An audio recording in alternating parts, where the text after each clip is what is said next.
Let's go. Hi, Deepa. Hi Anu, how are you? Very good.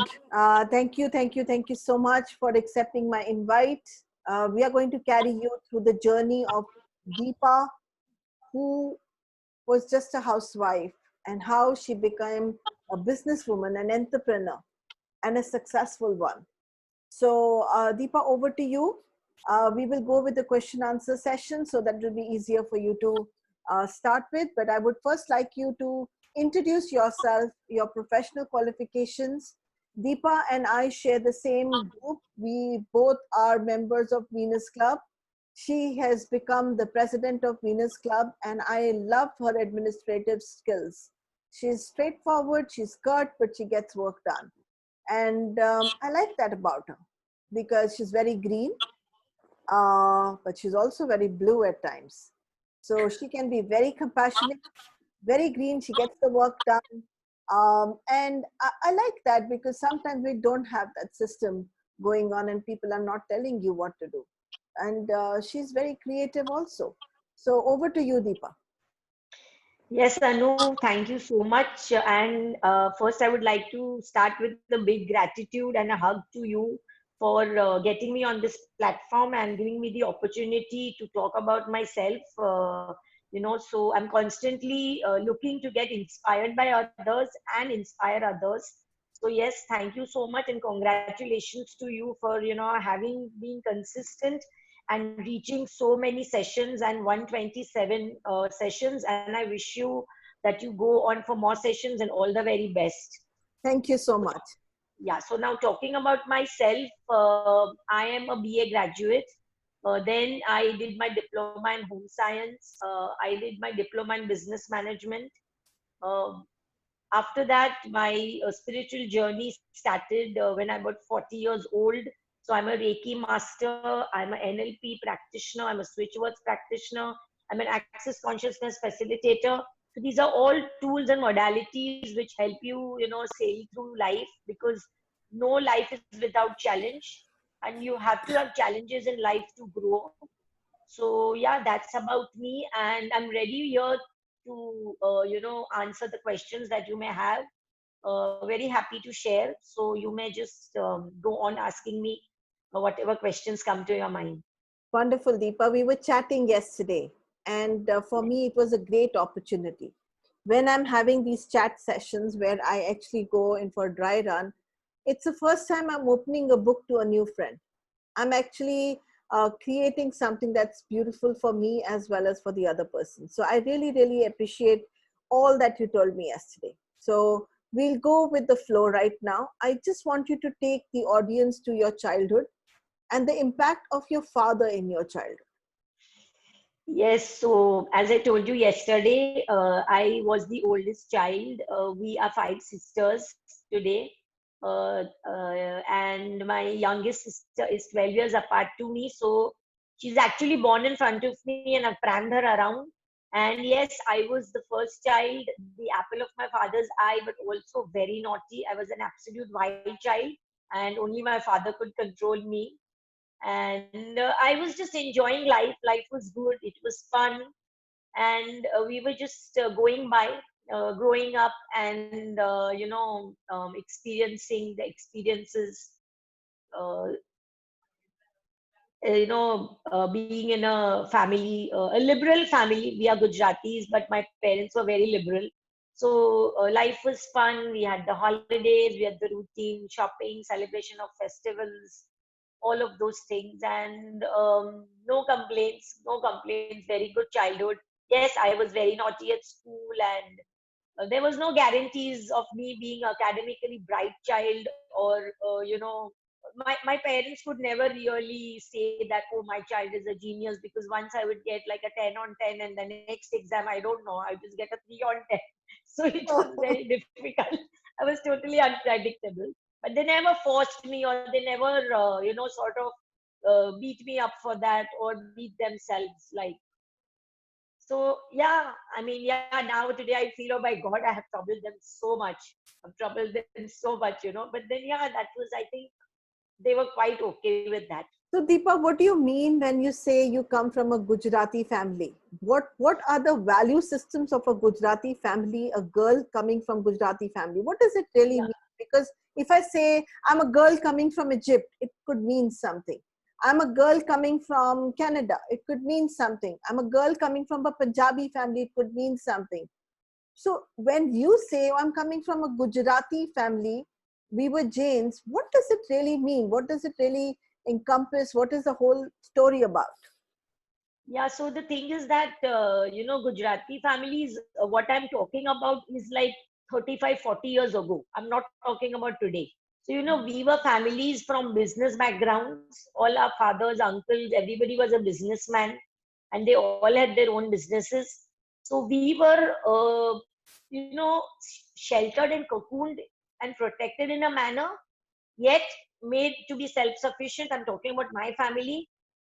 And now when I talk about my Gujarati family, is I come from a family where we are not allowed to do a job. We were not allowed to work. Okay. And we didn't require to work. So it was not that it was put on our heads or we were conditioned and brought up in a way, now we grow up and then you eventually have to get married. Not like that.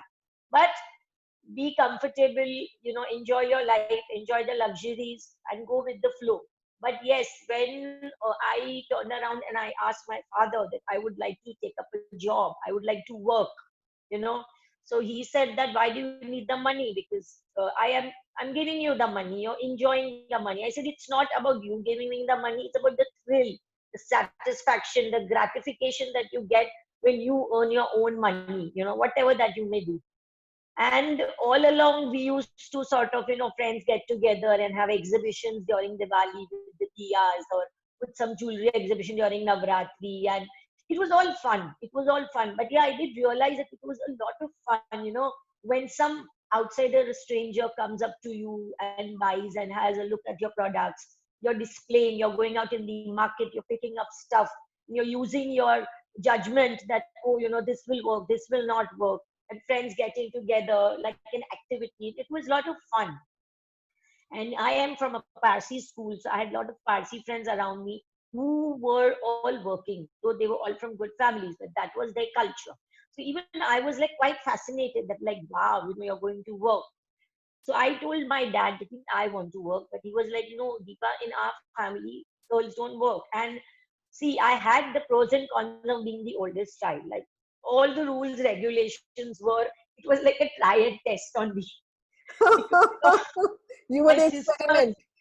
yes, my sisters were very smart that, okay, this Deepa is not getting, hasn't got, they would know how to work their way out. And obviously, then I would explain to my father and pave the path for my sisters, like that. So as much as I enjoyed the pampering and everything, I've also, had this treatment that my father was very strict with me, Right. very strict with me. So he knew to give the freedom, and yet he knew how to control and where to control. So So Deepa, then, when you say something so interesting as your father is constantly telling you this, you don't need to work. Money will always be provided for you. You don't need to work. Money will be provided for. What did that do for your psyche, Because most of the people have these kind of beliefs. Money doesn't grow on the trees, but you've had, oh, money does grow on the tree and I will give it to you. I will give you the money. I will give you the money. You don't have to go out and earn. You will never be without money. That's also what he told you. What did yeah, these money so beliefs do for you? no, so the money belief. So I'll tell you, as a child, the first sentence that I spoke was "Papa paisa apo." The true businesswoman. Yeah. So and believe me, till today, like I love receiving money from my husband. I used to love receiving money from my dad. My dad's no longer there. But kabhi bhi wo dete the other than Diwali or like that, it was that whole energy and the whole kick was different. So it was so when my father would say, but I would say, I want to earn my own money. आप तो मुझे देते हो ठीक है. That's fine. I said वो भी मैं लूंगी, but how my friends see, like they treat us from their first salaries, and then we would go shopping because they would call up teacher, I got my first salary check, I'm going shopping, you come. Those days shopping was at Elko Arcade. Linking Road, Fashion Street. So it was so much fun. They would, we would be treated for ice cream. So we would wait for all our friends one by one to get the salary checks. So that whole thrill was different. It was a lot of fun.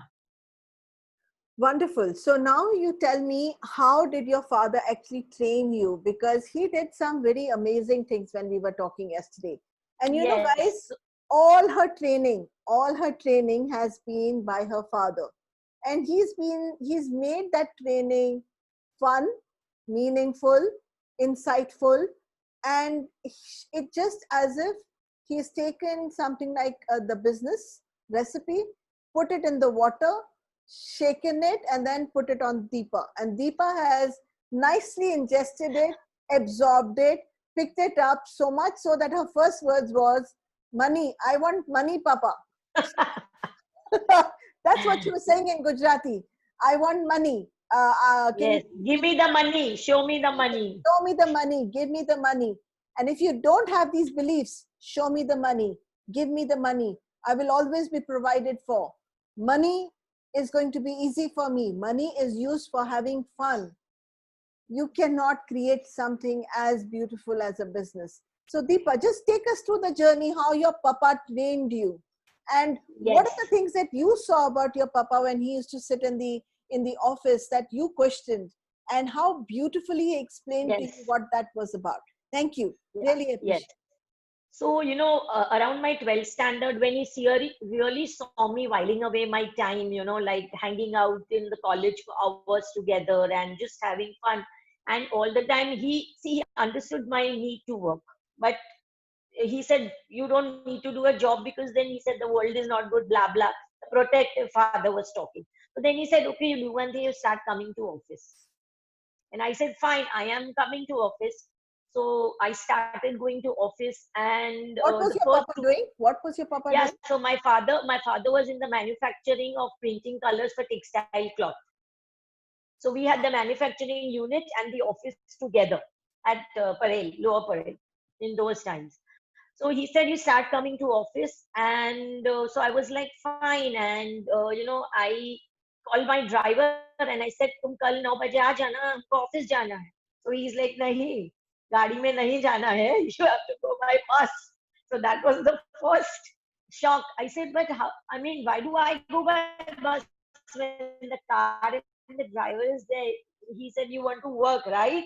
You wanted to work, you wanted to do a job. Now you're doing a job with me in my business. So you will do as I say. And Anu, I love my father.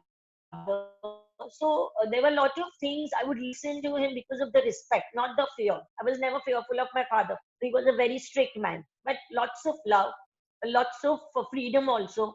So then he said, you're going by bus. So then the next day, I caught the 63 bus that started from my house, the bus depot, and I got down at the fish market. I had to walk through the whole road and go to the office. And he gave me the keys. He said, "Here, you'll have to open the office because staff will be waiting." I said, "But there's somebody to open the office. You don't do it every day because you don't go so early." He said, "No, now you're supposed to do it." So I was like, okay, I played by it and I went. And the first 2 days were extremely boring. I didn't know what to do. He was busy in his work. I was just observing everything. And meanwhile, I happened to be on the phone for 2 hours with my friend. And my uncle fired me. And my father was not in office. I was sobbing on the phone, to my mom that my uncle is a wicked man and I don't like him and I'm not coming to office tomorrow. So my mom calmed me down. He said, you can't cry in office because the people are watching you and they'll wonder what's happening. So you come home, we'll talk. So then in the evening on the dinner table, I happened to share. So then my mom said, but he was right because you can't talk for 2 hours on the phone. And he's saying, I'm surprised he didn't stop you after the first half an hour. And then my dad said, he's right because you can't talk in office. I said, what do I do? I'm coming to office. You told me, but I don't know what to do. So then the next third day, he called my very old staff. He deployed him for me and he said, you teach her all the work. And he turned around and said, he will teach you everything, whatever that has to be done. And then you decide what you want to do. So that whole journey started. I started enjoying going to office, but yes, every day there was a dot time I would leave from home, catch the bus, go through that, which was an exercise, every day. Then the other thing was that my father said that you're in office, there's discipline. So you will have tea and lunch and all the meals at the time the office staff and I have it. So don't expect to eat all pizza and chocolates and cold drinks over here. You are my daughter, you're the boss's daughter, that's fine. They will pamper you, but you have to be very sure that tea time is tea time for everybody, including you. So, I was enjoying it. It was very exciting, Anu. It was very exciting to see everything that's happening because normally we go to office, in Diwali and in normally every day we don't go to office. And then people in the office started recognizing me and I was learning the work. So I was very excited. And the whole thing that fascinated me, rather I saw the other side of my father, was that I saw the businessman in him. See, at home he's the father, but at work, and I would constantly see him on his toes. So I just happened to ask him one day, what have you made the cabin for? You are never in the cabin. You're always either in the lab, testing some cloth printing on the material, or you're, taking rounds where the workers are working, or, all those things are happening. So he said, Deepa, if I'm going to sit in my cabin and give orders, their productivity will not be as much as I am involved with them. I am there all the time.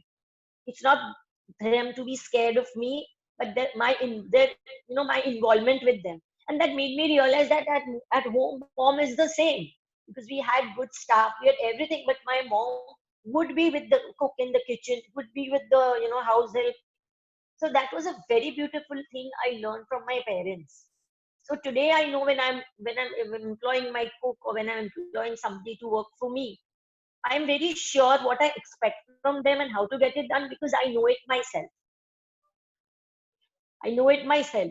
And the other thing I realized, which I don't think our parents make us realize, is that our fathers never go on a holiday. Like today, you and me, when our kids are in school and the vacation start, we are like, wow, अभी तो मैं 9 बजे उठूंगी बच्चों की छुट्टी है अभी breakfast late मिलेगा. But for the father, it's never like that. Even when we go on holidays, I don't know if you realize, our husbands, our fathers, they all work beforehand or after coming back, they finish the backlog. It's not that for our mothers and for us. So that was one thing I really admired about him. And I taught my son also that your papa never goes on a holiday. He's on a holiday with us. But when he comes back, he has to work double because of the backlog that is there, he has to complete it. Mom doesn't have a backlog. Mom doesn't have a backlog. She has to start again doing what she was doing, you know. So that was a beautiful thing. And yes, I was 8 years in the family business with my father. And it was such a nice thing because the whole staff, I learned from them. And for my wedding, all of them had come. I still have the pictures today. And they gave me a lovely gift. Wow. And the thing is that my father had a very good hold in office. So same thing for me, that I'm his daughters. I was on the same principles that he was following. So they dare not mess up. So the saying that goes that when the cat is away, the mice play. But they couldn't play at all because when the cat is gone, the kitten is there. The cat is gone, the kitten is there. Absolutely. And you My as a father kitten had to take care of his business for when he left for the first time. The man who never took a holiday could take a holiday because the kitten was there. So talk about Yeah. that holiday and talk about what it gave you. Yeah, so my father went to the US. Of course, my uncle was there with me, but it was a big thrill, to every day report to my dad. That time there were fax machines. So my uncle would talk to him every day, what happened, what did not happen, all that. But I had my own special report to give him, not like a complaint box or anything, but it was like what happened, what was the material that came in, and how everything went. And at the same time, what I didn't tell you, Anu, yesterday was that I was also handling the house. My grandmother had come to stay with us, but it was such a funny thing that sometimes my sisters are quarreling at home and they're like, she's beating me up and she's troubling me, and then the cook will call, ki, sabzi lana hai. So I'm like, what is happening? Office I'm going, I'm coming home, I'm settling down my sisters. One of my sisters was in the 10th standard. And then, I have to take account from the cook. So I was handling the whole thing. So suddenly from that happy-go-lucky, scot-free, a girl, I started becoming responsible. I was in charge and I loved it. I loved it. You know, not that I would boss around. Little bit bossing around obviously counts because you got to control so many sisters and you got to also see that the house is running well. Office also things are going well. But yes, I did come in charge for a lot of things and I was enjoying it. I was enjoying it. So this is the girl who at one point was walking around in shorts right up till 10th or 12th to 12 years of age. She was mimicking her father in every whichever way. She had no feminine trace in her. And then suddenly she was given responsibility by her father, and he was teaching her stuff that an MBA school would never teach you, like be in rapport with your staff, do the things that they're doing, sit down and have tea with them at the time that they're having tea. You're not the boss's daughter, so you're not big or small. And these are very big learnings that came Deepa's way, in a very nice, beautiful manner, loving manner. He taught her by giving her responsibility in a way that she would enjoy herself. Now let's go to the next phase, Deepa. Your mom wanted you to become a little bit more feminine. What did she do about Yes. it? Oh, yeah. What did So she as do I about it? Yeah, so as I told you, I was in a girls' school and we had lots of life-oriented subjects, but this needlework, embroidery never went with me. And my teacher would give me 3 on 10, picking me because that would affect my academic result. So, and sorry to say, but even today, I try to, go to the tailor and say, Bhaiya ji, 10 rupees le lo, button laga do shirt pe. And my husband knows, ye button maine lagaya ki tailor ne lagaya. But then that's how I am. So my mom, what she did was, see, my mom was not from Bombay. She was from out of town. And so when she came in Bombay, she realized the handicap a person goes to when they don't know how to travel and you're so dependent. And she said, you're born and brought up in Bombay. And if you don't know how to travel, that's not done. And it's all about being self-sufficient. It's not, I want to deprive you of the car luxury and I want you to travel. So what she did was that she put me into Nirmala Niketan for a diploma in home science. So there I had academic and non-academic subjects. And that was a real, real training for me because I learned to travel by train. I was 20 years old, Anu, and for the first week, she put me, we were living in Sion. So from Sion to Dadar, she took me by car, and from Dadar, I had to catch a direct train to Churchgate. And then the next week, she shocked me. She said, today you will go to Sion station, you will change the train, and you will go. And I was crying. I was crying. 20-year-old is crying. And my father is like, Jane de now. My mother is like, no, you will not come in between. And she said, if you get lost, no problem. If you climb the wrong train in the opposite direction, just get down, cross over, ask around and go. And see, 35, 40 years ago, there was not so much population. Things were much safer. We didn't have mobile phones, but we didn't require it. And believe me, in 1 year, I became so smart to travel that till today, I prefer traveling by local train than bus. Wow. So she was like, Deepa, you must know to travel. It's becoming more smarter. It's becoming more smarter, more street smart. It was already street smart, but she said, you're not street smart in a lot of things still.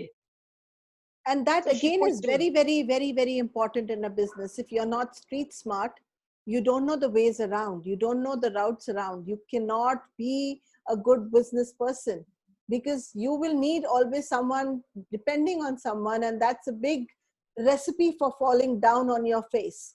So Deepa, from here, let's go ahead and say, when you got married, what was the, because I sat down and really caught my stomach yesterday and laughed. I have, interviewed a lot of people, but Deepa was making me laugh because she was so innocent, and she's got married and she spoke about how she dealt with things that would have been challenging for other women to deal with. So Deepa, take us through that journey. How did you deal with the house stuff?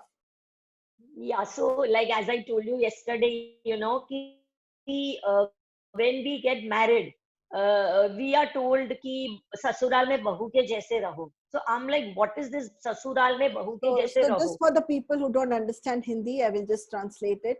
To stay in your in-laws' house like a daughter-in-law, not like a daughter, is the first learning that was given to her. Okay, continue, please. Yeah, so it was very confusing and contradicting because my mother-in-law would say, "Oh, you're like my daughter," and my mother would say, "It's your in-laws' house, so be like a daughter-in-law."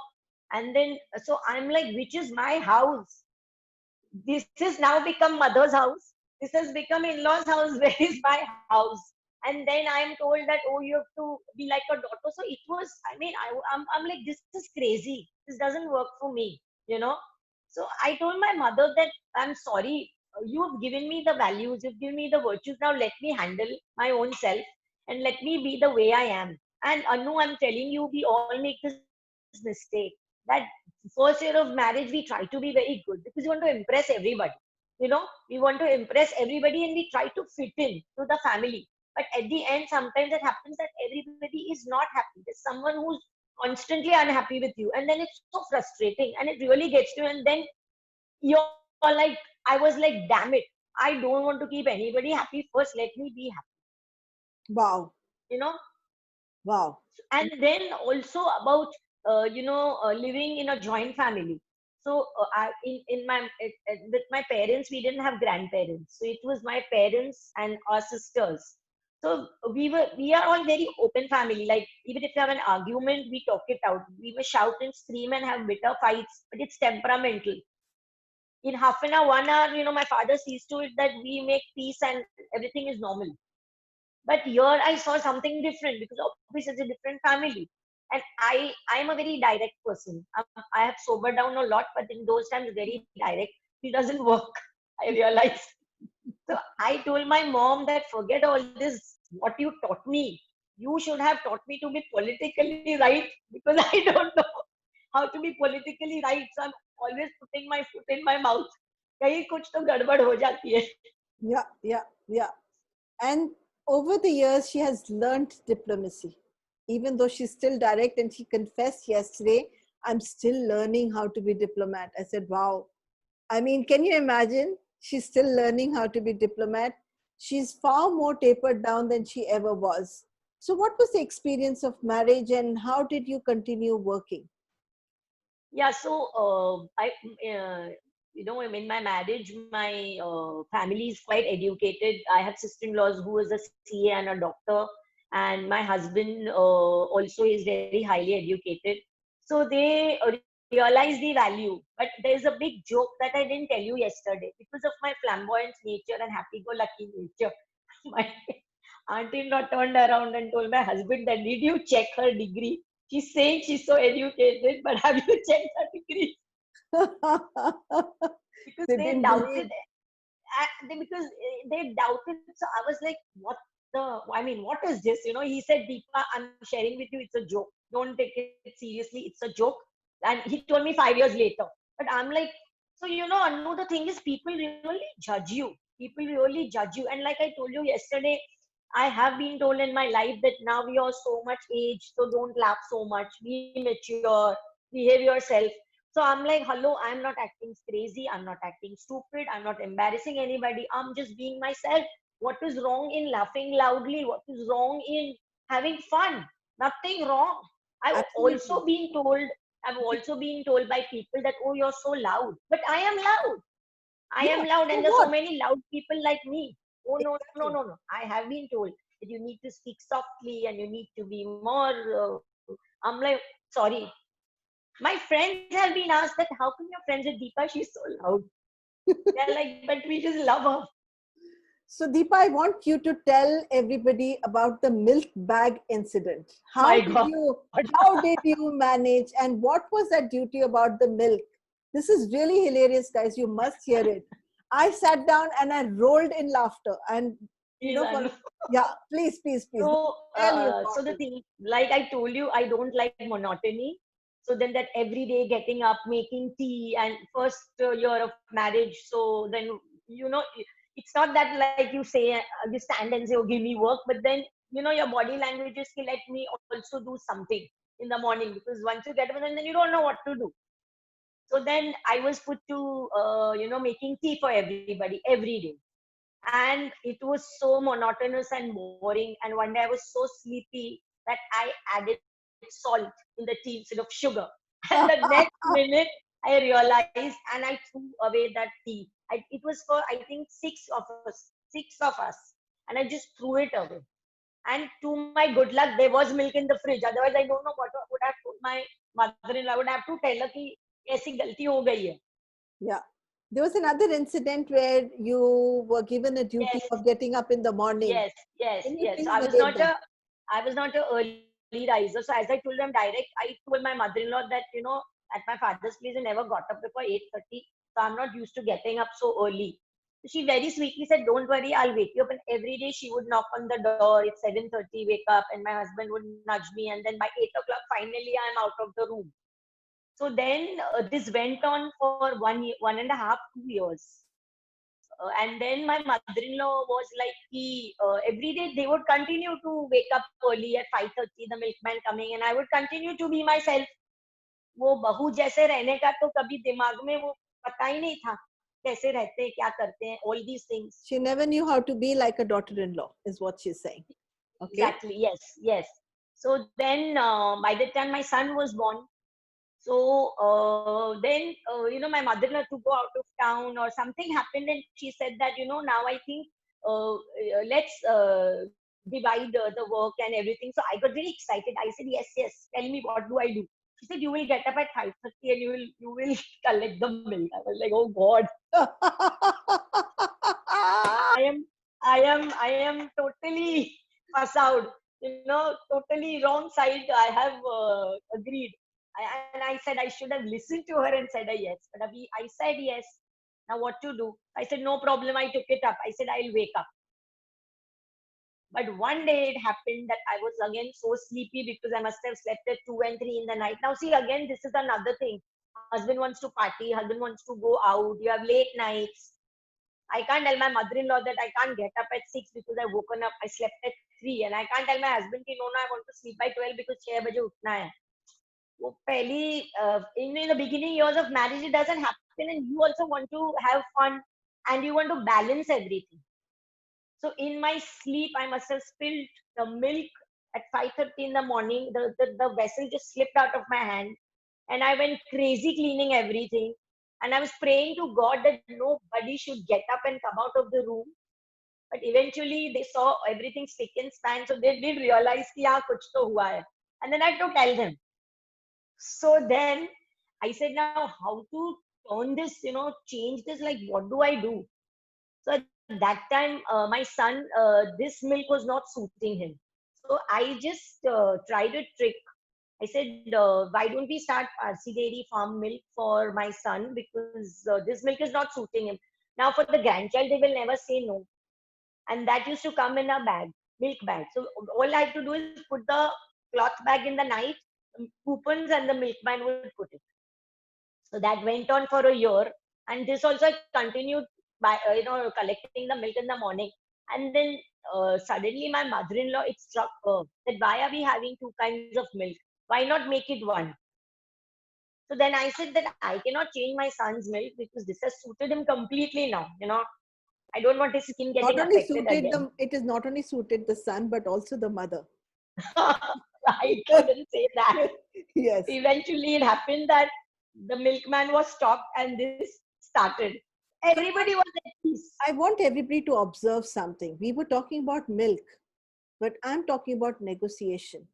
And in love and in fun, with laughter, she was able to change that one thing that didn't suit her. She made sure that she never had to get up at 5:30 in the morning, and yet the whole family got milk. She found ways. And that's what I'm talking about. She was innovative in her ways of creating stuff. And that innovation is what is again required for any businesswoman. So Deepa, take us through the 7 years of real difficult phase And what Yes, businesses were you doing? Because we haven't even spoken about your businesses. yes. Sorry, So I don't wish to interrupt, but being the youngest sister, she's forgotten to mention she has also been a tuition teacher for all of us at Yeah. home when No, we no, were she young. hasn't forgotten. She told me everything. That's why, My God. yes, she's told us everything. But Deepa, if you could take us through the 7 years of hardship, and then we go yes, to all the businesses that you weaved in. yeah. So like I told you, when I was 5 years old, I realized that I must work, and I could not settle well into the family business because we have shops, and the environment in the shops was not conducive enough for a woman to be there for long. Like there was no proper sanitation facilities. So even though my mother-in-law, my sister-in-law, all the ladies in the family would go to the shop to help my husband, who is the only man in the family. After 3-4 hours, he would like, we need to move out because we cannot stay without, answering the call of nature. So then also it was a little technical, and me and math don't go along, are not the best of friends. So I told him that, I'll come here, I'll help you at the cash counter.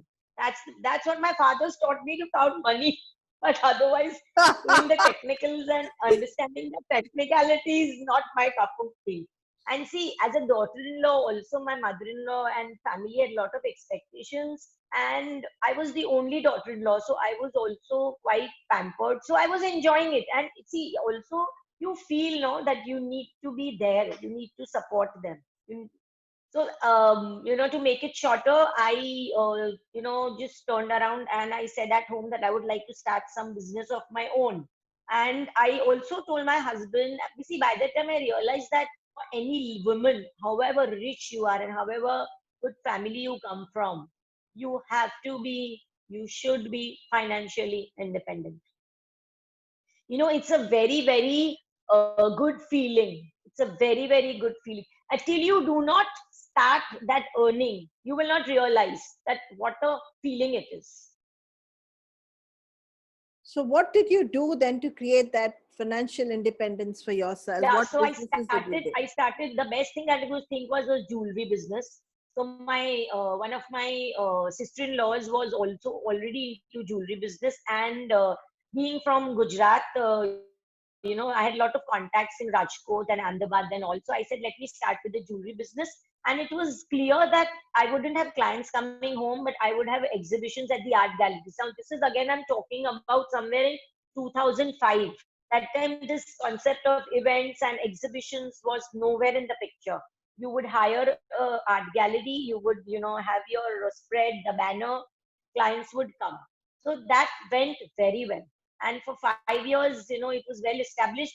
It was so nice that I had my clients coming by an SMS. Those times, remember, there was this bulk SMS packages and all. Yes, yes, So yes, yes. yes, so with that they used to come, and there was a small cake shop in the art gallery. So all the walk-ins would come. So it was such a thrill. It was such a thrill. I wouldn't be as happy, when my friends and relatives would come to shop, as happy I would be when a stranger walks in and buys a piece.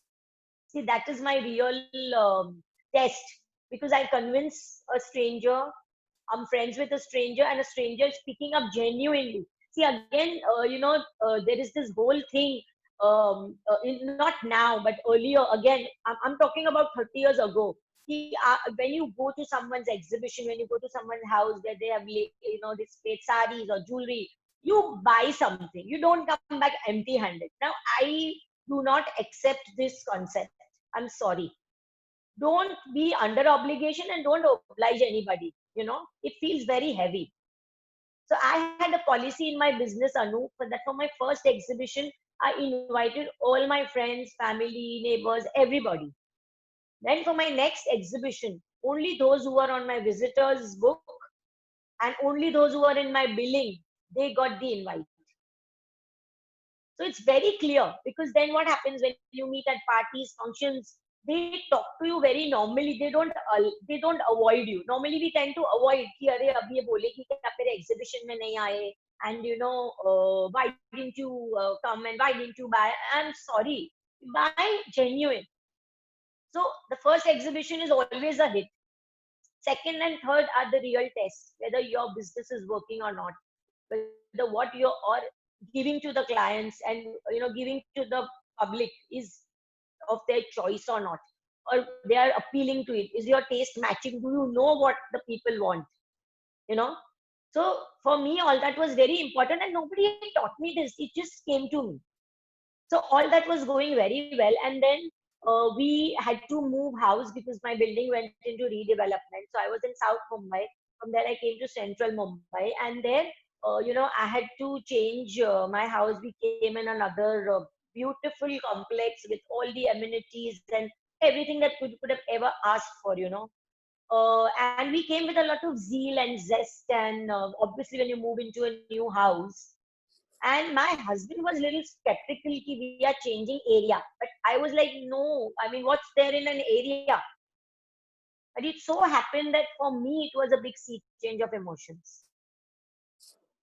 Coming to a new house, and I'm a very people's person. So, I started missing my friends, I started missing, and I had to start everything from the scratch. It was like moving to a new place, new town, where right from the bread, butter to the vegetables, your daily requirements to the other things, the tailors and the cobblers, everything you had to look for, and it didn't go well with me. It didn't go well with me. To add to that, the biggest blow happened that we lost a very dear close family member, which was a big shock to us. And that whole, incident of people passing away in my family went for 7 years. It was very, very challenging, very, very challenging. And the Deepa, biggest, Deepa, we didn't speak yesterday, but you said something like you have no idea, Anu, how many people died in that 7 years. yes, I've lost count on my fingers. What I remember is this first very dear family member passing away. The second person was, I remember, is my uncle. That's called Mama. My uncle and my father passing away in a span of 18 days. Though my father was ill, he wasn't well since, last 2, 3 years. But when a person is gone, you feel it. Yes. And then in one calendar year, I lost my mother-in-law. So it was very difficult to handle family, to handle emotions, to handle myself. And in all that, I was lost. Where was I? It was either looking into my sister-in-laws or my husband or my son or my sisters or my mother. But I was lost in that, completely lost in that. It was very challenging. And see, then the mindsets are different. Everybody's emotional level of acceptance is different. Absolutely. So Absolutely. it was absolutely challenging. And also, to some extent, my son was a teenager. So I felt his whole teenhood was eaten up in all this, lost. So today he's so mature. I can see he's at least 7, 8 years more mature than his age. So tell me, Deepa, can we go further from here? What are the businesses that you do today? Yeah, What are the yes. So businesses that you do today? yes, so the thing is that at that time, my jewelry business took a sabbatical, and also having traveled from South Mumbai to Central Mumbai, I realized that it's not so easy now, and feasible because the way the city infrastructure is, the traffic and the bridges and flyovers are coming up. So my business took a sabbatical, but yes, one of my very good friend, he's a veteran of the travel industry. So his wife happened to tell me that he's starting his own company, and we are going to be giving vegetarian and Jain in Europe. And I, having traveled to Europe, no one better than me knows that it is such a challenge, such a challenge to So get let me explain to the vegetarian. audience why is it a challenge for Jain people. Jain people do not eat anything that is grown under the earth. So they no onions, no garlic, a lot of vegetables that are there. They don't even have all the vegetables. Forget meat, forget. So their food is very challenging to get. They do not have eggs. Non-vegetarian is not there, and that's the way of living. So for people, they if somebody is catering to that kind of food, even in a country outside India, that's a big novelty with which people then go, and they carry their caterers along with them. And that's what Deepa is talking about. Continue. Yes, yes, yes. So then, she told me that, Deepa, you are a Gujarati and you're a Jain, and she knew my social circle and my set of friends and all. So she said that do spread the word, and I was very excited because I've always seen my friend's journey, and being the kind of personality he is, I would always look forward to working someone like that, you know. So Mhm. it is so inspiring, so motivating. And when you work with such people, you really grow and they give you the freedom and space to grow. So I gave him a few contacts and it just worked. So he offered that, why don't you join me in the travel company that I am starting?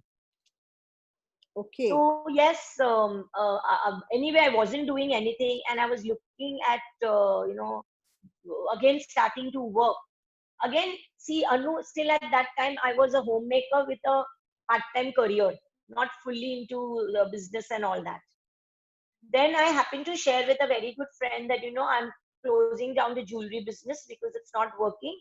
And whatever the raw material is there, I will see what to do about it. She said, no, wait, I will partner you and we will start clothes. Wow. So by the time I was training for the travel industry to learn what is B2B, what is B2C, how to, talk about the European market, how to talk about the international tours and things like that. And jewelry and clothes. So obviously, because, my father was in the line of printing colors. So that color, shades, texture, it is something that runs in the blood for us. So I was very comfortable with that. Now, again, the challenge happened that when we started doing the exhibitions, we realized that the market has completely changed. So now in an event, you will see 10 stalls of dresses, 10 stalls of jewelry, lot of conflict of interest. So in spite of your product being very good, you're not able to get the right clients. And because the clients are spoiled for choice, they maybe, make their own choices. So then I told her that we will go online. Wow. Okay. So now today we are jewelry and clothes online business. The travel industry also went by it, you know. And as I told you, I'm part of a networking platform where again I was invited by my sister, and I loved the platform. And even my friend loved it. So he said, Deepa, you represent the company over there because I have to travel. And at that time, I was not in a phase yet where I could, travel for the travel business. And these challenges were ongoing. People were still passing away and everything was happening. And as I shared with you, I was introduced to the Nichiren Daishonin's philosophy of Buddhism. And I took it to it very well. I took to it so well that it really gave me a lot of insights. It was so hand holding and supporting that I could handle myself. I could handle myself. And the minute you are able to handle yourself, everything around you becomes very, not so significant. Because once you're strong, you're at peace, you're at calm, it happens very well. So when I'm Deepa, talking, Deepa, can you tell people what are the physical challenges you had? You had quite a bit with your eyes, yeah, yes. So and that was, you never took any physical challenges as challenges. You never took, despite, like, in 7 years, her father passed away, her uncle passed away, her mother-in-law passed away, her brother-in-law passed away. So, there were so many deaths. Anybody would have lost their mind completely, because it wasn't just happening in one day. Along with that, she had to bear with a lot of diseases that she suffered suddenly, yes, and yes, and yes. and yet she came out of it strong. She kind of, despite that, did her businesses. She went on with all determination to do what she wanted to do. So could you brief the audience, what were the physical challenges or diseases that you suffered with? Yeah, so when I was about in 2006 or like that, I had a retinal detachment. So I had to undergo a surgery. So maybe that was because of a vulnerable eye or whatever. Later on, I developed fibroids. And I also developed cataract in the eye that was operated for the retinal detachment. So So I'm the just going doctor to give said that people, when, the cataract is ripe enough,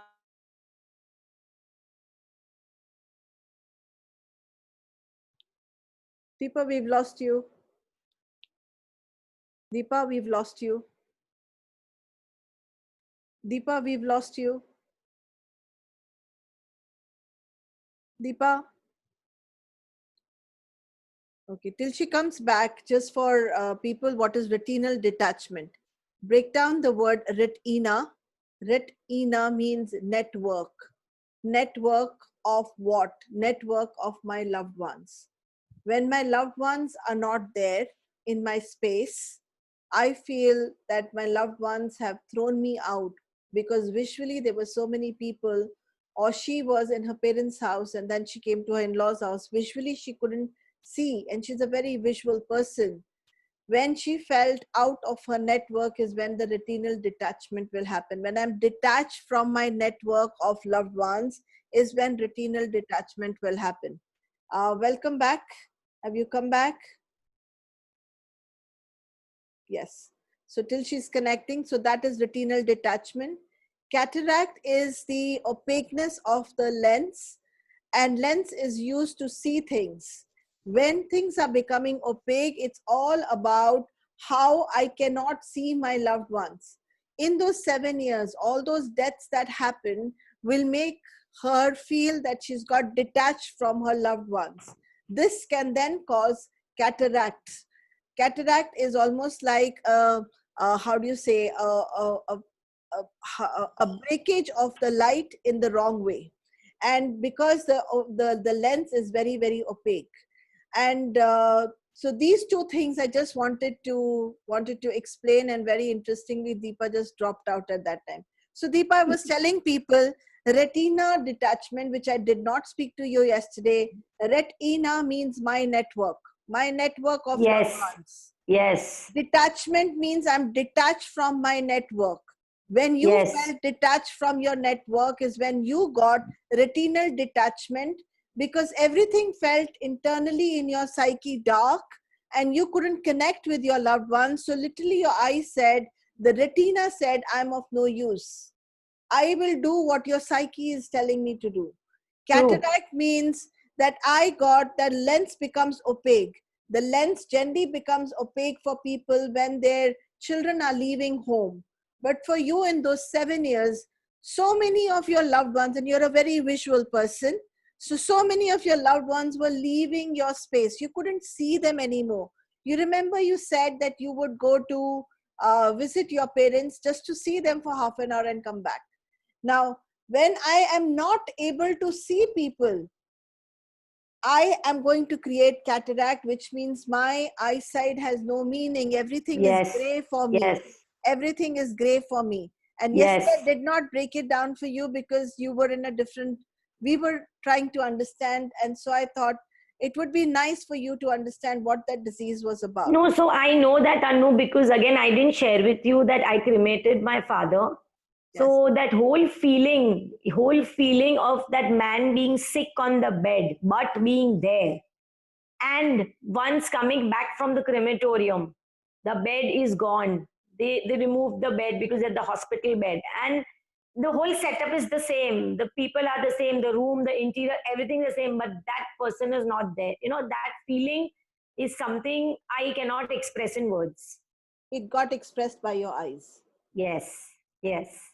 Because So, eyes are all about I is all about how I see the world is how the world sees me. yes, yes, yes. Okay, go on. Then what happened? Yeah, There so was something then, else that happened also. yeah, so I developed fibroids, and that also again because of these things, you know, my health was neglected, so I could not really get them removed. And it so happened that it had reached a stage where my gynec said that now you have to go through an hysterectomy. So I was very okay, and yeah, so my friends told me that this is your health karma. So I was like, okay, fine. I mean, whatever it is, it's a body. It's going to get spoiled. I never really give significance to it, but yes, what I did was, because see, Anu, you may call me crazy or I don't know what, but I just decided, and in 15 days, I had my cataract. I had my hysterectomy. I rested for 3 months and then went off on a holiday to my sister. Wow. But Okay. I said, you know, I don't like being sick. So I was like, no, I'm getting this done in like 15 days. I asked the doctor, what are the possibilities? Can I get it done? So he said, yeah, first cataract karav, then get the, you know, thing done. And then, and see, Anu, I'm telling you, in all my journey from childhood to now, I have been so blessed with friends, with family. Of course, I've had my share of friends who walked over me and who mocked me. I've had my relatives who judged me, projected at me. But at the same time, I've been blessed with the other side of people, friends, loved ones. You know, that the universe has my back. The universe has my back. So I was like, What a strong belief to have, guys. The universe has my back. I no, will but always have money. These are very strong value, very strong beliefs that you have, Deepa, yes, and very good ones. yeah, but you see, it's happened with me. Let me tell you one thing. It's always happened with me. I mean, there are so many examples I can give you. So why would I not believe in it? And Absolutely. my mother and father were very strong believers that no one can take your destiny away. Because like every family, even our family had issues. Okay, let me be very honest. It was not a rosy life or like that. Then I would always turn around and tell them, because sometimes you get angry and your parents are so calm. So they are like, Deepa, remember one thing in life, nobody can take your destiny away. Let them try and do what they want, but your destiny is yours. No one can take it away. So when I saw them like that, you know, it was like really wow. And my mother-in-law was also a very cool and calm person. So that's why these things never came to me. And I'm like, हाँ ठीक है ना, body है, it's happened. It's a body. It's getting, there are issues coming up. But I saw the other side of it, that I had friends who had gone through the same thing, and they assured me that it's not such a big deal. It's not a big deal, because yes, of course, I was nervous that, oh my God, how can I remove my uterus? But then I just happened to meet a friend who shared that even I have done it and it's not a big deal. And I was so convinced that, okay, yeah, fine, theek hai, chalo. You know, so that attitude really matters. That attitude really matters. Okay, it will get, but so I told you yesterday when I was going through my checkup, my son was with me, which was not supposed to be there. And my son asked me that, Mom, will you go blind? I said, no, my other eye is there, don't worry. That's the So, attitude. Even if my one eye is getting spoiled, my other eye is there. I yeah, am so constantly going to be okay.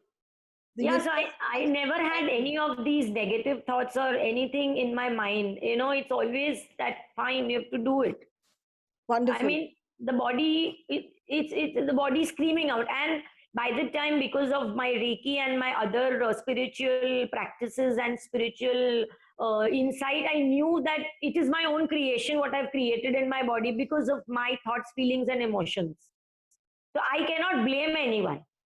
I Wow. cannot blame anyone, you know, because people will say what they have to say. People will say good, people will say bad. It could be the same person saying good and then the next minute bad. Absolutely. Absolutely. So tell people what kind of how much, what are you doing right now? What kind of businesses are you holding? You've already told Yes. them, but just give a little bit more elaboration on your work. And if you can tell us, what is the philosophy by which you live your life? Yeah, so the businesses that I'm in is my old business. The first one that I started, that's my jewelry business, and the clothes, they are online businesses. So I have a partner with that. See, again, people ask me, how do you manage everything so much so well? So the thing is, again, I'm blessed to have partners. So the work is divided. So I feel everywhere there's teamwork. You know, one thing is I've realized that no one is indispensable on earth. Literally, literally. So I would tell everybody that don't think you're indispensable. Literally, you know. So yes, I have jewelry and clothes online business. I am also in the travel industry. So I'm into the marketing and business development of the company where we are B2B in India. So we are international tour operators. So we are B2B in India and B2C is by word of mouth. Now, the other thing, Anu, the beautiful thing that happened was that while I was practicing my Nichiren Daishanan's philosophy, I was again chanting. So today when Binay first said about chanting, it's so true because again, I've gone complacent in my chanting. And constantly I'm getting calls from my block leaders and my, district leaders and my friends that, come on, let's chant. How much did you chant? So again, see, the universe has my back. Yes. The universe has my back. It's so strongly evident. Yes. So then, while I was chanting for my Nichiren Daishonin's philosophy, I was chanting. Access consciousness fell into my lap. Like, you know, I was praying to the universe that I still need something to hold on to. You know, like, because there are times when I have broken down and I have been so depressed, felt so dejected. And as I told you, Anu, I did have shoulders to cry on, and I do like also to cry on shoulder, but then not a lot. Because then sometimes I feel when you have too much of shoulder to cry on, you start getting into the pity mode, and you know you want to somehow be sympathized. And I'm not a person who likes to be sympathized and pitied, and neither do I pity or sympathize with people. Like, ठीक है, you know, रुमाल दे दिया, they cried, it's over now. Get on your feet and decide what do you want to do about it, because no one but you can change it. I can't take your pain away. I can sit beside you, I can pray for you, but I cannot take your pain away. We cannot take away anybody's pain. And if I'm going to worry about you, I'm going to fall sick. You're going to cause more stress. Very well said. Since you are an access consciousness a healer, and also you have done other modalities, would you like to do a small demonstration or do something right now for the audience? Would you like to? So this access consciousness I learned, and then I decided to be a facilitator because it was so inspiring, and it was about creating conscious people where you could change your reality. Now, Anu, in life we have challenges in money, health, and relationships. I faced all the three. And but being a fighter, having that spirit of not giving up and not giving in, you know, these modalities were like, I feel, oh my god, they're made for me. And I have you know, sort of brought a change in everything. I brought so much changes in my own self.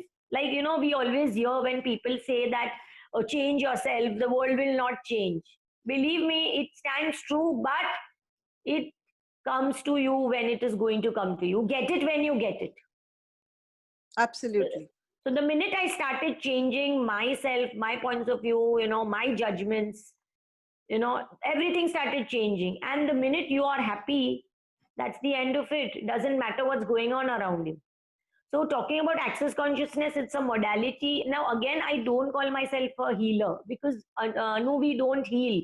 We only give the energy. The person chooses to heal. You also know you're into meta health, right? It's Yes. a wonderful modality that even you're practicing. And Yes. you're also doing a very good service to mankind by traveling around the world for your work, right? Yes. So we both know that we do not heal people. They choose to heal. We just give the energy. So access consciousness, the very core class is about the bars. You know, you have these 32 points on the head where you put your fingers gently and you pass the electromagnetic waves, the energy from the right side to the left side of the brain, and things start decluttering. The thoughts, feelings, emotions that has blocked into your mind, that has blocked your receiving. Wherever you feel stuck in life, you feel depressed, you feel low in self-esteem.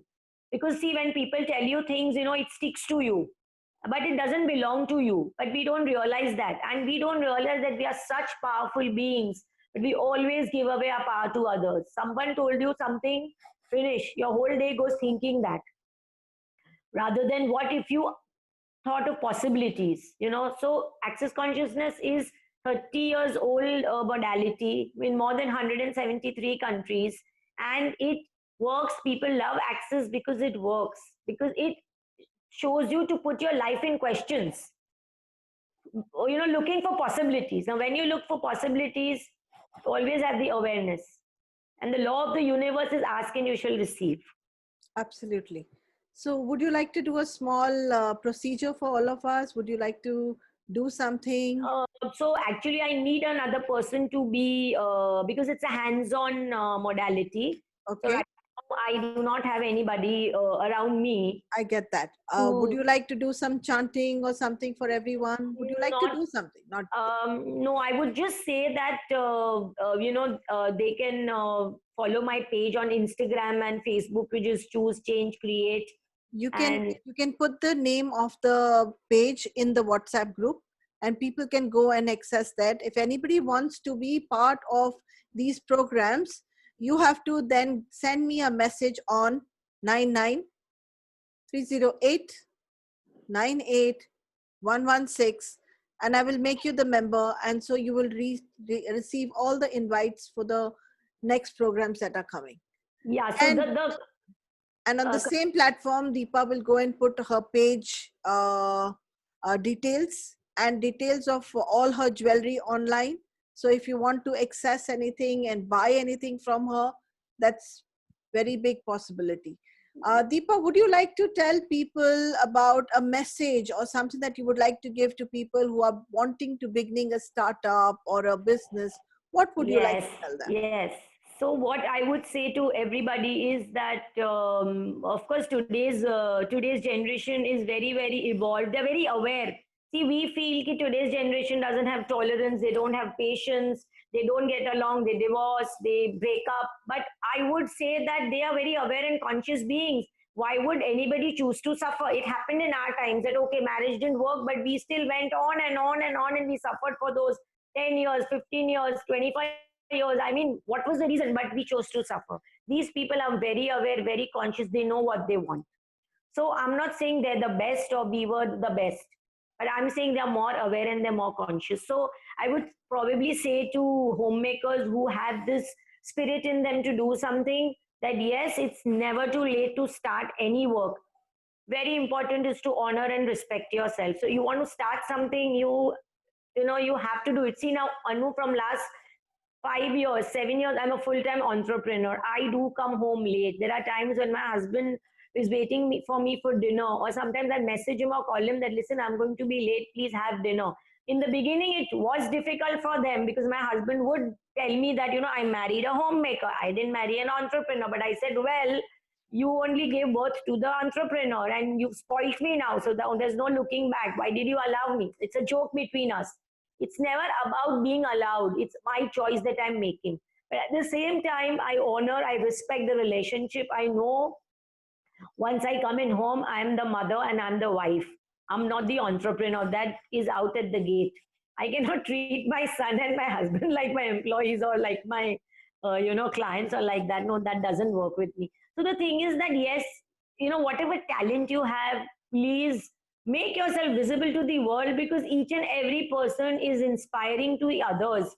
And I'm telling you, even as a homemaker, it was not an easy job. You also know it, because Indian women, somewhere in the DNA itself, they are homemakers, like of our age, right? So we will go into the kitchen. We will, go and have that one taste, spoonful to taste ki food is cooked well. And I so realize, Anu, now that I'm working, when I come home tired and when I'm served the food and when it goes in my mouth and it's not right, oh my God, I do lose my head. So I can so relate to the times when my son or my husband were upset when the food was not made well. So now that when I'm in entrepreneur like them, I realize so many things about it, so many things about them. So the thing is that I would say, if there's anything that you would like to do, please do it, please follow it. Slowly your family will accept you, and it will. But yes, make yourself visible. I would also very strongly say, whether you're a homemaker, whether you're a career woman, whether you're in a small time business, don't make yourself small for anyone. This doesn't work. Don't try to fit in, don't try to please people. I'm not saying go around insulting or disrespecting, but I'm sure when I'm saying this, the audience is getting what I mean. The audience is getting what I mean. And yes, access consciousness tools are there. They are very simple and very good to use. So let me share some tools. Like you were asking me to do something. So the tool that you can use is, how does it get any better than this? Now, when you say how does it get any better than this, when something is not working right, and you go on saying how does it get any better than this, it's to turn the energy of it. And when something's going great and you say, wow, how does it get any better than this? Is there any limit to anything getting better? No, it gets better and better and better. The other thing is, whenever you're in a challenge, instead of getting into the why, oh, why did this happen with me? Or why did he say this? Or why did, I have to be in this situation? Ask for possibilities. What else is possible? Can I change this? How can I change this? What else is possible? So when you go on constantly being in the question, you will get the awareness. The universe has your back. So don't be vested in the outcome. Don't think that you'll ask the question immediately, next moment, abracadabra, something will happen. No, it's not like that. Because again, your point of view creates your reality. But yes, the universe has your back. So when you ask for possibilities, things will show up. It may not show up in the way you're expecting it to be, but definitely things will show up. So yes, this is my message to everybody that honor yourself, love yourself. Don't make yourself small for anybody. It doesn't work. And So yes, I have a very important question right now for you. yes, Coronavirus going on, people are failing, their businesses are failing. Money is yes. becoming a very difficult place. How during this time should they open a business? So again, Anu, what my mentor told me once, that do a business when you don't need it, because you never know when you may need it. So, I did my jewelry business for fun. Access consciousness, I could have chosen to just be a practitioner and, do it, but I chose to do it. So today, when all my businesses are closed, now they've reopened. Our suppliers are sending us stock of jewelry, clothes online. I was promoting access consciousness, creating conscious people. Now, again, it's a choice. Again, it's a choice. What is your attitude towards money?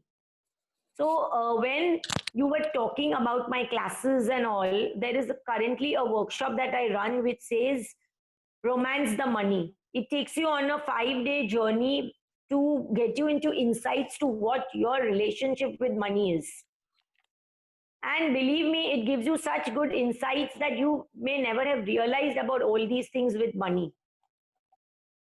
So look for possibilities. There are immense, like my travel business is totally shut. Anu, who will travel abroad? Tell me before next year.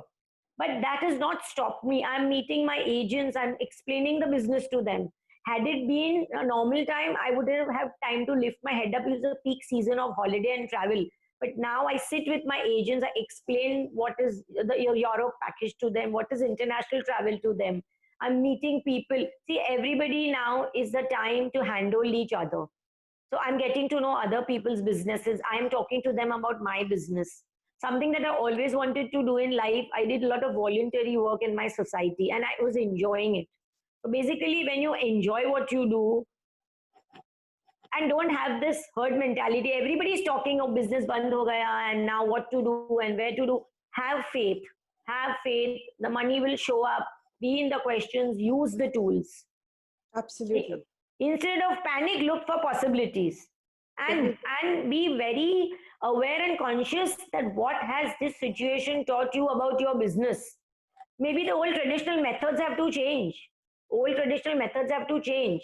Anu, even in a game of chess, the pawn has to take back a step behind to then leap ahead. So maybe this is the time to go back a little to then take the leap in faith miles ahead. Absolutely. Brilliantly said. I will say thank you to you, Deepa. Thank you so much for this amazing talk that you've given today. Yes. I'm opening the forum right now to everybody for all the questions that you need to ask this Thank you so amazing much. woman Sorry. who for years have been continuing to do something or the other because she had the need to do it. She could have easily sat at home and done nothing, but she has not wasted any minute. She has not wasted any time. And she has constantly been motivating herself. So, any questions? You can unmute yourself and ask whatever you need to ask.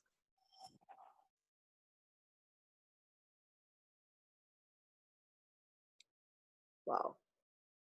So, Anya, any question? Gargi, Ruhi?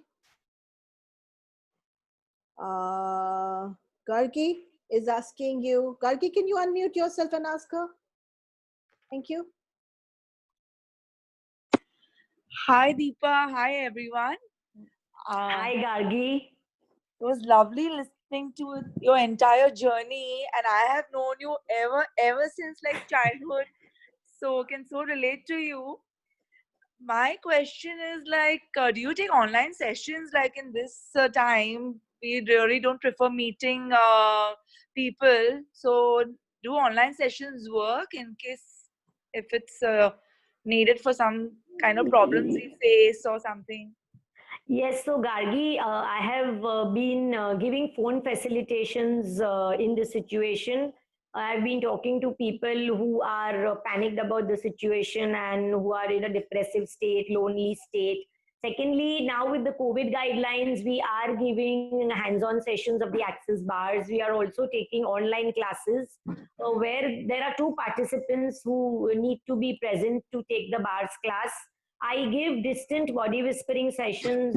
I'm a Reiki master, so distant Reiki is always there. There are switch words.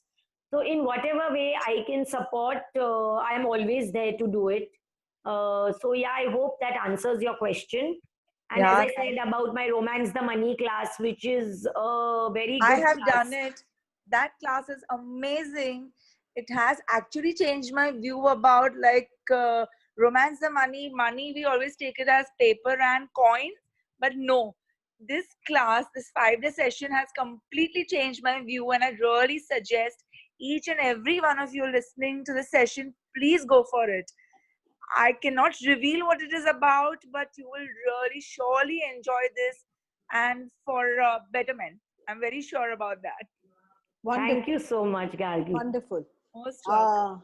Deepa, do you have any switch words that you would like to share with people today because of the coronavirus or any other thing that you think that would be beneficial for people? Any switch Yes. words that you think? Can I say something? I Yes, have please go been ahead. it's just been 1.5 year. I've Yeah. learned the access consciousness from my sister Deepa. Yes. I mean, it was especially when you live here as a couple, and generally everybody's too confided in their space and in their own like as I said, we are in isolation, so it's like we're seeing two of us in the whole house, there's nobody else. And I had just a week ago, 2 weeks ago, I was in a frenzy because I work from home. I Mhm. go to the grocery store, and I was so crazily, like, of course, in a Western country it's different than India. Yes. So I was holding my trolley and I was fanatically wearing gloves. I think I'd gone mental. But then when I got home, after 2 days, I had a very severe bacterial infection in my throat. Mhm. And my family doctor who is here in Australia was not there.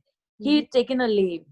Mhm. And to find a good doctor whom I want to go to, I was not able to find, because here they just give you painkiller, and they say take this and I go home. And I really wanted to get rid of this, because I would start thinking, oh my god, what if I have coronavirus, because my throat was hurting, my headache wouldn't go, and it is freezing right now, so that's why the cases are also increasing. Mhm. And I would get anxiety in the middle of the night, and I would suddenly wake up and I would get a panic attack thinking, oh my god, I can't breathe, my heart would beat faster. So Mhm. that's where I called Deepa the next day and I said, I started crying. I said, I can't tell my mom, she'd be very emotional. I Mhm. said, this is what's happening, and I've been told off, you can't tell anybody else, and you can't even tell your partner about it. Like, even he was like, what the hell is wrong, why are you even thinking about it? Mhm. Why are you so stressed? And you don't want to kind of share that vibe with your person who lives with you. But Mhm. then I was like, what do I do? Mhm. So she's like, Rui, who does this belong to?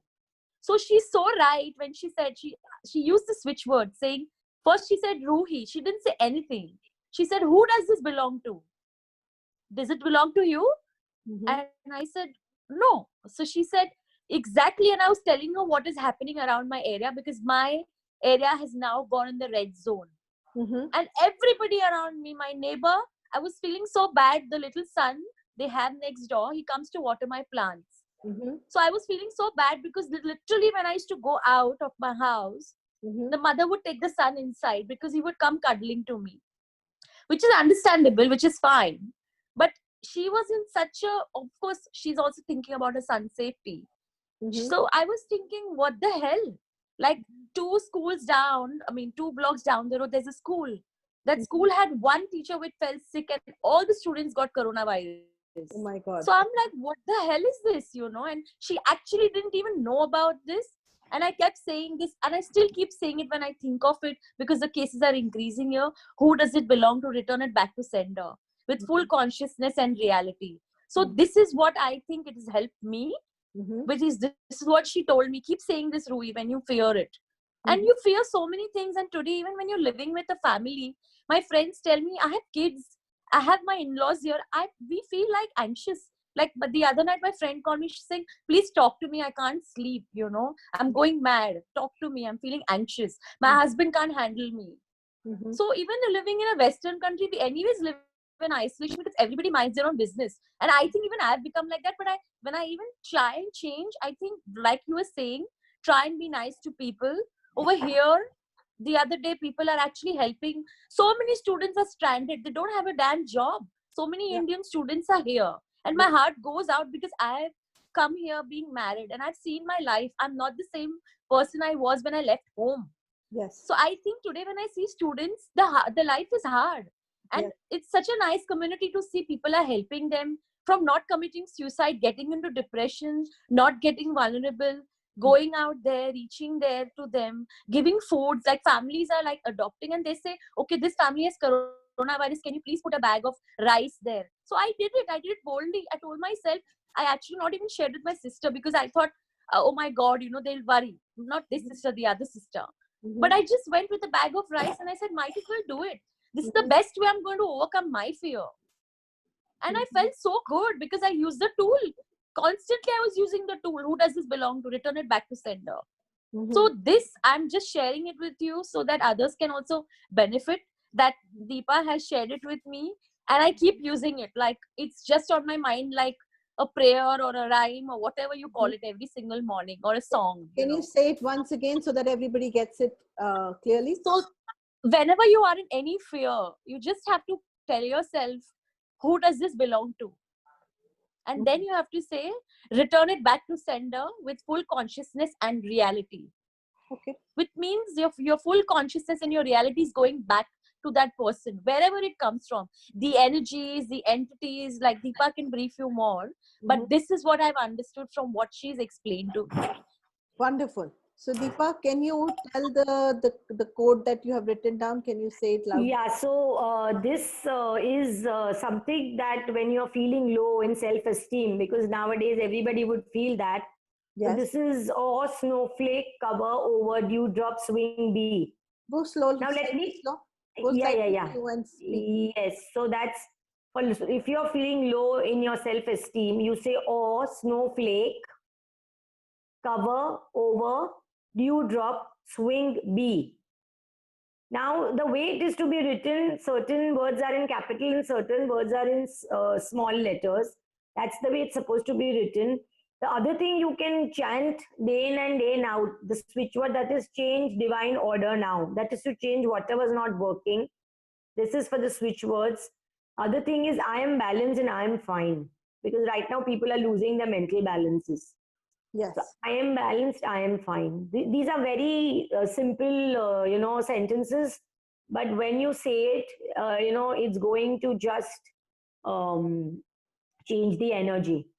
Absolutely. And main thing, what is your point of view? Because your point of view is going to create your reality. We're going to panic and you're going to think. And see, the thing is, we get easily into the herd mentality. Everybody around us is saying the businesses are down, this, that. I'm sure you're blessed with your savings, and there are a lot of things to look into. The blessings that are very important, Anu, is to start being in gratitude.